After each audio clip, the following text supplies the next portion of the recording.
Because here's the deal. We've had discoveries in just the last 40, 50, 60 years that make belief in God more rational today from a scientific perspective than any time in history. Lee, welcome back to Focus. Oh, it's always great to be with you guys. It's good. I really enjoy it. And it's always fun. And I think the topics we get to talk about together are things that certainly spark interest for me. Me too. And I'm thinking of this thing right now. There seems to be a resurgence of seeking young people. I mean, I think the death of Charlie Kirk at Turning Point has been a turning point for so many college-age kids. Who are saying, why did this guy get assassinated for expressing, what he believed the Bible to say about life? Right? And I think that's part of it, but it was already happening, I think, where the Holy Spirit was moving on young people. You had the various college revivals that are taking place, Asbury both Seminary secular and Christian colleges. I thought this stat was really interesting. They're reporting that Bible sales in the U.S. have increased 41% since 2022. Yes. And, there's just something with young people and spiritual truth that seems to be connecting right now. Are you seeing it? Absolutely. I have a friend named Shane Pruitt, and his ministry is to travel the country and to speak to groups of young people, high school or college students. And he said, Lee, in the last 3 years, I've seen more young people come to faith in Jesus Christ than in the previous 18 years of ministry combined. So what's happening from your perspective as an apologist? What's going on? I thought your son's comment was brilliant because, this generation, young people have been misled, lied to. Who knows what's true on AI anymore? I'll retweet a video and then I'll get people saying, well, no, that's AI. And I don't know. Really? Oh, my goodness. And advertising misleads folks and so forth. I think they're looking for something solid, something true, something they can hang their hat on and build their life on. And, of course, Christianity provides that. Now, there are some negative stats, too. Right. The percentage of Generation Z that call themselves atheists is twice as many as in my generation. Now, to put that in perspective, that's 13% over 6%. Right. So it's still a relatively small number, but it's a growing number. If you keep doubling every year, it's not long before that dominates the perspective. Exactly. And it seems to be growing to some degree. On both ends of the spectrum there's an increased openness to God, and also it seems to be an increased hostility toward God. I was interacting with a grandfather online who said that his 6-year-old granddaughter was a kindergarten student in a public school, and the other students were taunting her and making fun of her and mocking her at recess because she believes in God. Oh, you believe in fairy tales. You believe in make-believe. And this is a 6-year-old getting taunted because she believes in God. So our kids and our grandkids are going to face things that previous generations did not face in our country. They're going to face hostility. They're going to face challenges. They're going to face counter-arguments to the Christian faith. We need to help them understand not just what we believe, but why we believe it. Give them a rock-solid faith. How do we process this, Lee? Is this the hand of God turning the hearts of people, and do we understand what that means? Is that why he says, fear not? Like, you guys, I've got this, because he can do that. He can illuminate the mind of any human. He can give a dream to Nebuchadnezzar. He can give a dream to any foe of biblical truth. Right. So those things rest with him. Yeah. But we tend not to rest with that. Yeah, right. So, in that bigger piece as an apologist again, Lee, how do you see the moment that we're in right now? Let's be the Bereans in Scripture saying, here's the assessment. I think the assessment is this is an opportunity that God has put before us, and he's doing things in our midst that we could seize this opportunity to take the gospel to more and more people, to see more and more young people come to faith. And then when young people come to faith, guess what? They marry other Christians. They teach their children the Christian faith. It changes future generations. It changes tomorrow and the next day and so forth. So this is a tremendous opportunity that God has given us. And I think we need to not squander it, but strategically say, how can we get behind what God is doing and take this generation that is being pointed away from him? When I think how I became an atheist, it was in 3 steps as a young person. The first step, when I was about 12 years old, I began asking those embarrassing questions that 12-year-olds ask, like, well, gosh, if God exists, why is there so much suffering? And things like that. And nobody was willing to engage with that. And so I thought, oh, I get it. There are no good answers. That's why they don't want to talk about it. Second step was in high school when I studied science, biology, and I learned that biology puts God out of a job. Evolution explains the origin and diversity of life. God is no longer needed. That was the second step into atheism. And let me just add, in that place, when you and I went to school, that was dominant. Oh, sure. There wasn't kind of a creation orientation. Now, mathematics departments and biology departments at elite universities are all saying, it probably didn't happen that way. Yeah. I mean, that's what's going on it's behind true. the scenes. There is a counter-revolution going on. Yeah. And then the third step was, as a freshman at the University of Missouri, I took a course on the historical Jesus from a critic who convinced me, well, you can't trust the Bible, you can't trust what the Gospels tell you about Jesus. So that was kind of the three steps I took into atheism. And I think, when we have young people, 12-year-olds, middle school, even younger, asking questions. We have to create an environment in our families where it's okay to ask questions. But we react sometimes when a young person asks a question, we react negatively and say, oh, don't ask that question, or don't, you're out of bounds there. That's blasphemous even to raise that issue. I'm thinking, how do you explain denominationalism to a 4-year-old? Right. But hey, let me ask you this. In this great book, Is God Real for Teens, you talk about faith being like drinking from a water bottle. Yes. What's that connection? Well, you've all here, folks in the family, given me a container of water. How did I know that it wasn't poison? Seriously, how do I know? Well, number one, you don't have any motivation to hurt me. Number two, the water is clean. It's clear. I don't see any problem with it. I see other people drinking water around here. Nobody's falling over dead. And based on that evidence, then what do? I taste and see that it's good. And that's what the Bible says, to taste and see that the Lord is good, to look at the evidence. What is the evidence from science, from the arguments from philosophy, the arguments from history and the resurrection of Jesus and so forth, that point powerfully and compellingly toward the fact that Christianity is true.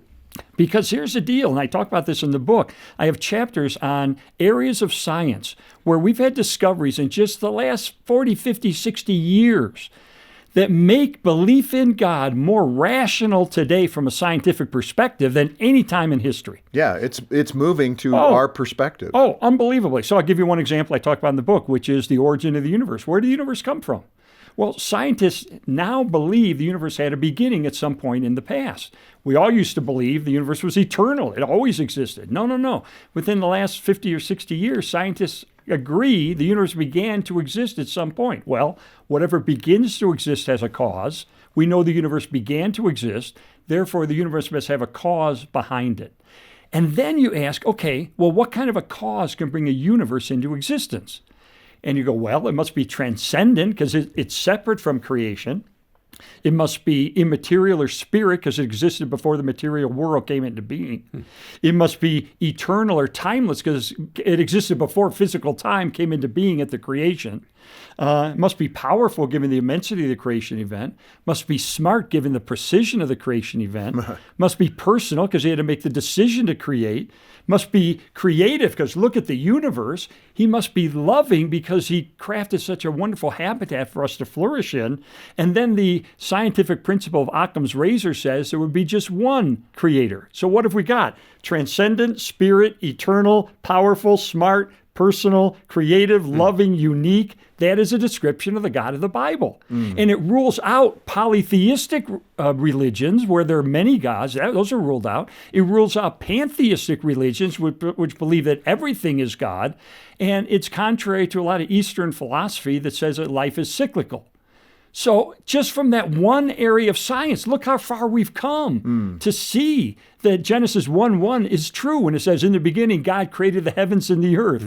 And from that, we draw all these logical conclusions that the God of the Bible fits the description of the creator of the cosmos. Lee, again, these are all the brilliant things that you've discovered over time. And I got to take the listeners and the viewers back to the fact that you were an atheist. Yeah. I mean, some people may not know that story, but you were working Chicago Tribune. Right. And your wife, Leslie, became a Christian. Right. And you said, okay, I'm going to disprove this so that I can have harmony in my home. Exactly. I want to rescue her from the cult. Can I just tell you from a marriage standpoint, disproving your wife is not typically not a good tactic for a healthy marriage. But in this case, you were moved. You looked at it as an investigative journalist and said, the evidence is overwhelming. It was so powerful that I spent almost 2 years using my journalism training, my legal training, to systematically investigate the evidence, especially the evidence for the resurrection of Jesus.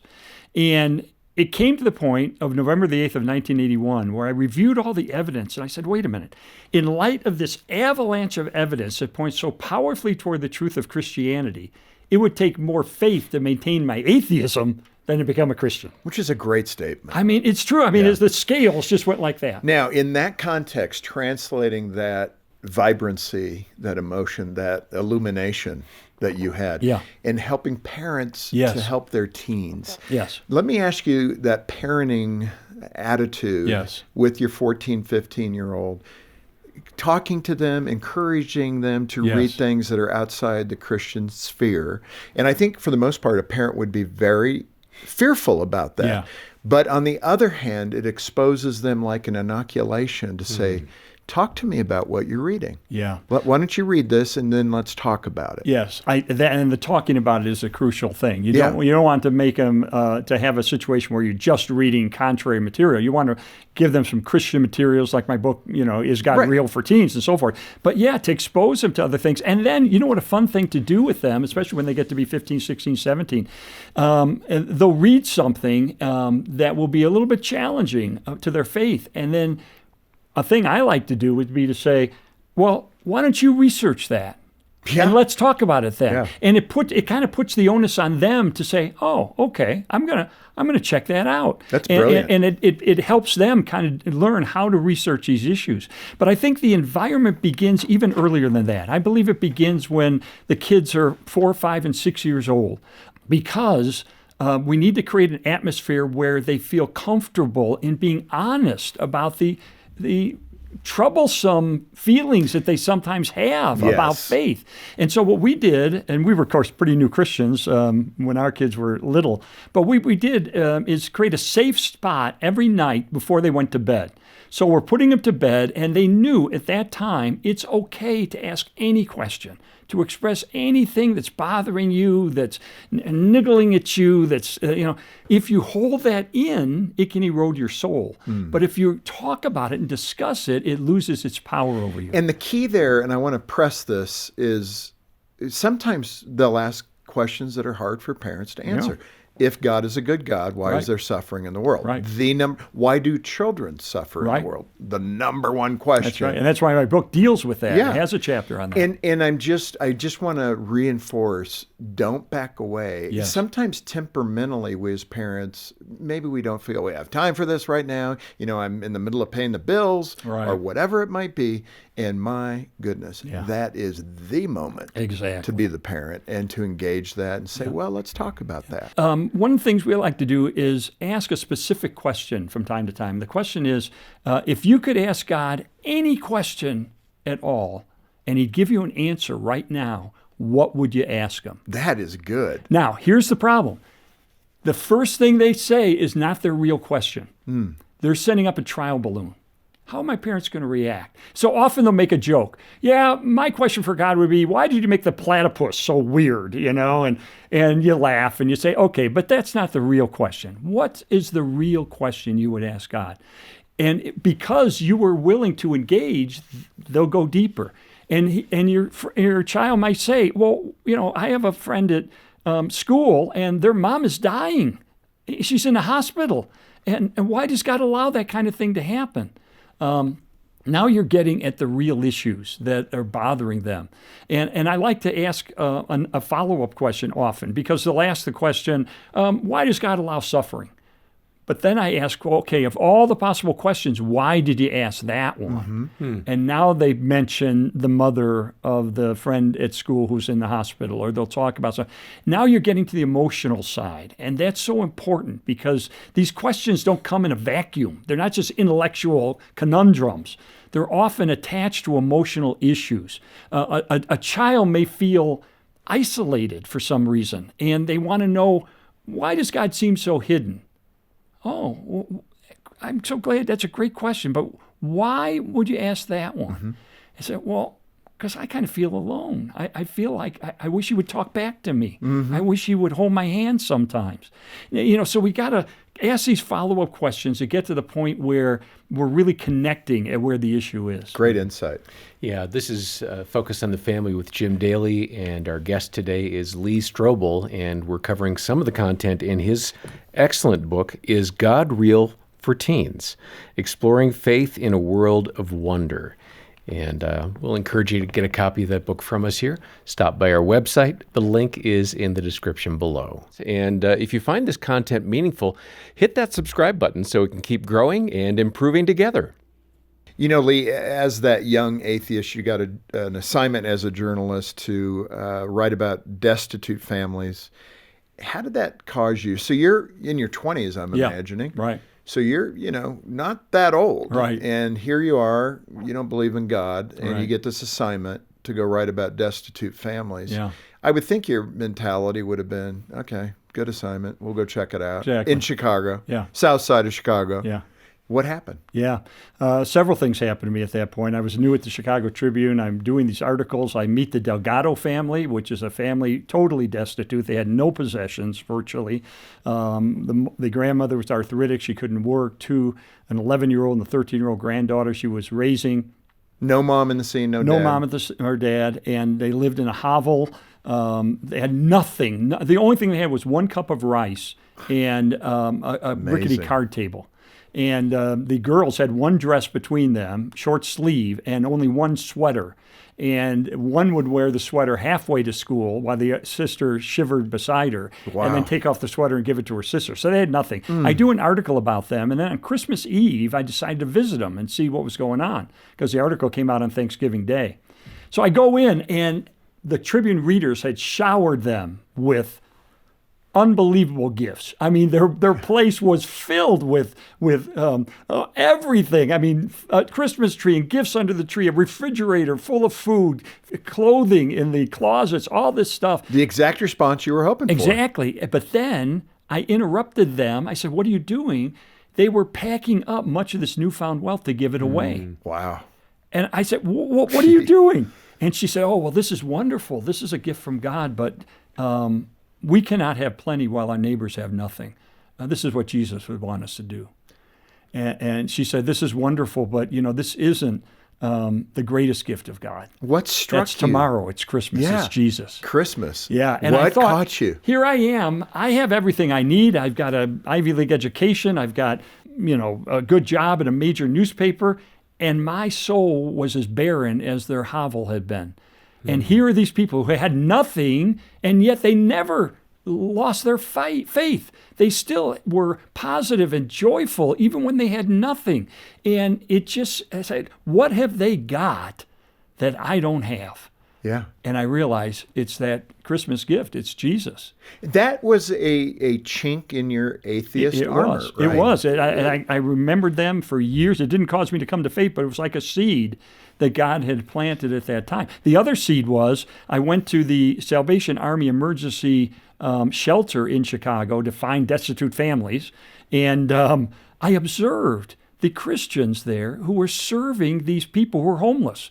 And they were helping them get jobs. They were getting them sober. They were getting them off drugs. They were taking care and loving their children. They were helping them get an education. They were serving selflessly these homeless people who nobody in Chicago cared about. And I remember going in after I finished my research for the article and talking to the woman that ran the facility.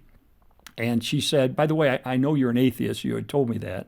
Who do you think Jesus is?" And I had seen Jesus in the volunteers who had served the homeless there and had loved them sacrificially and help them when nobody else cared. And that was another big step, to see the way that Christians reached out in love to people who everybody else ignored. Lee, this is a tough question, but it's an important one, I think, for us as parents. You're exactly right.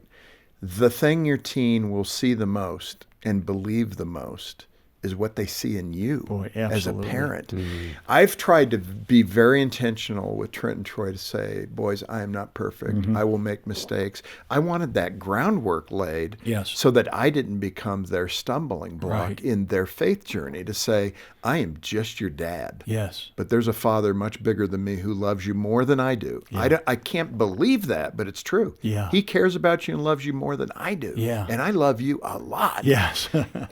And yet I'm going to make mistakes. I might get angry. And you're going to observe these things. And that's not the attitude of Christ. See, that kind of honesty with children is huge, because it says to them, none of us is perfect. And by the way, that's why we need forgiveness through Jesus. Yes. And so forth. So it just sets the stage to say, hey, we're in this together. And you're not going to be perfect either, kids. Correct. And that's the other half. I'm okay. Yes. Because Jesus, that's the price he paid. This begins to lay the entire bedrock of their faith. Yes, absolutely. But it is important that they're watching you as a more mature believer.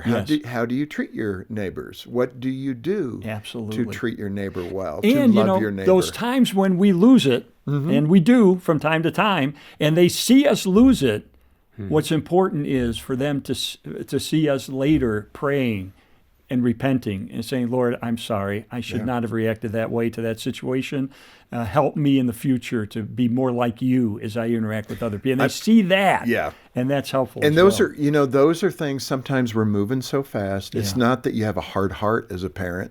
You just didn't think about it. Yeah. I'll give you the benefit of the doubt. I'm just telling you, put that idea in your head. Yeah. If you need to apologize to your kids, apologize to them. I remember the first time I did that with Trent, and he looked at me and said, with a big smile on his face, he goes, I didn't know parents had to apologize. I said, oh, buddy, we got to apologize a lot, because you do this one time, right? We don't get to do parenting again. That's right. We got one shot at it, and we're not experts.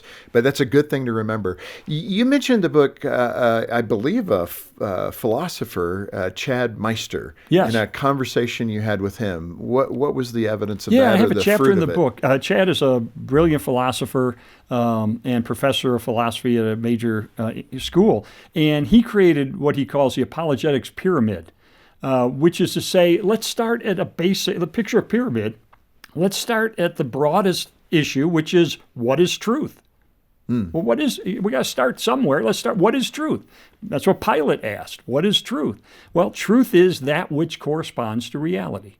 And if we accept that definition, which I think makes sense, then we can go on to the next step. And so each step of the pyramid is kind of crystallizing and looking at different worldviews and so forth until you get to the peak, which is the gospel of Jesus. If I say I'm here in Colorado Springs, that's true because I am physically located here at Focus on the Family, which is situated in Colorado Springs, Colorado. If I say right now I'm in Medford, Oregon, that would not be true. That doesn't correspond to reality. Well, that sounds simple, but Socrates and Plato messed around with that, trying to figure all that out. Yeah. And they did. Let me go a little hard-hitting on this. Yeah. I'm thinking of high school students and certainly college students, Lee, that what you said about the foundation of that pyramid, that truth lines up with reality. Yeah. Think of their world, a bombardment by teachers, administrators, that boys aren't boys and girls aren't girls. Just that reality. So, you're coming into this classroom and the teacher begins to tell you, well, a boy isn't necessarily a boy. Right. There's a difference between sex and gender, and they can choose whatever they want to be. Somehow they got to start processing this. Yep. I mean, in that context, with your 13, 14-year-old. Yeah. What's that discussion around the dinner table like? Well, we go back to that foundation. What is truth? Truth is that which corresponds to reality. I love that statement. A male has a Y chromosome. Females don't have a Y chromosome. That's reality. And therefore, a male could be defined as someone who has a Y chromosome. Therefore, someone who says they're a male and yet doesn't have a Y chromosome, was born as a female, they're pretending to be something they're not really. And this combination, again, I'm just pressing in on this because this is where parents live. Yeah. You start having that discussion that a Christian perspective sounds hateful or harmful to people that may have a different truth, a different, we view. don't all have our truth. Right. That's that the whole key. thing. Right. That truth is fluid. Right. And you have to know as a parent how to get over that speed bump and help your children understand. Yeah. So in that context, helping a teen to understand you can hold to what is real and still be loving and kind. And, again, I think those that have a non-biblical understanding of sexuality, they're intimidating these kids, saying you're homophobic, you're transphobic, all the phobic language if you don't agree with us. That's right. But that's not true. It isn't. And what my book does, Is God Real? It walks the young person through the building blocks so that how do we know that Christianity is true? How do we know that Christianity lines up with reality? And so it starts in science. It looks at, and we mentioned cosmology, the origin of the universe. It looks at physics. It looks at biochemistry. And all those building blocks explained in very simple ways for young people. You build a scientific case for a creator who matches the description of the God of the Bible. Then we look at philosophy. And we say in philosophy, if there is no God, then there is no right and wrong that's universal. We just have opinions. There's no universal creator who is establishing what is right and what is wrong.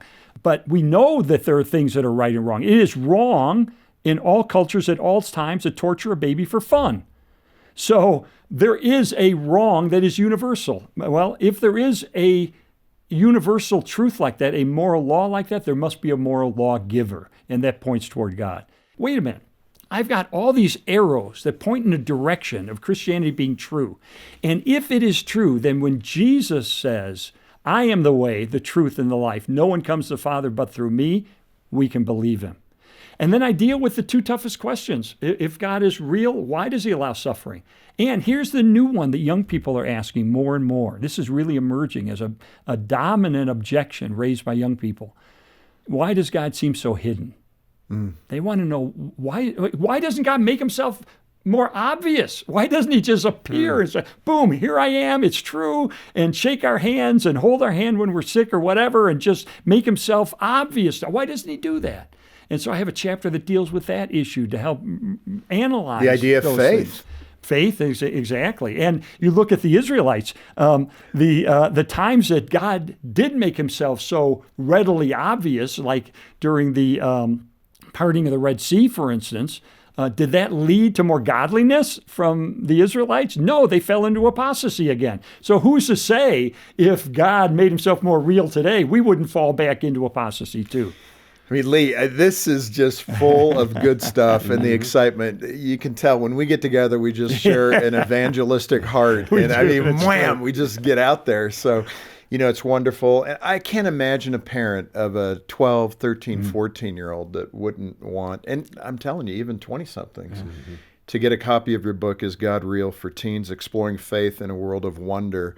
It's a great roadmap for the parents to better understand the issues and how to address them. So thank you for the hard work of putting it together. Oh, I had so much fun. There is an adult version called Is God Real? So for adults, but gosh, I want to reach out to I know you love young people and folks on the family. It's all about the family and how do we create an energetic and alive and deep and robust faith in our children. And so I wanted to write it from their perspective. It's so good. And let's make it easy. Just if you can make a gift of any amount, we'll send it to you as our way of thanking you for being part of the ministry. If you're a grandparent listening and you're saying, boy, my adult children need this, let's get them a copy. Just let us know and we'll get it to them. And, that way we're accomplishing ministry together. Yeah, contact us today. Donate as you can and request this terrific book from Lee, Is God Real for Teens? It's a terrific resource, and we've got it right here. The links are in the description below. And be sure to hit the subscribe button below, and you'll have access to all of our great family content. And if you would, please leave a comment below and keep that conversation going two-way. On behalf of the entire team, thanks for watching Focus on the Family with Jim Daly. I'm John Fuller, inviting you back as we once again help you and your family thrive in Christ.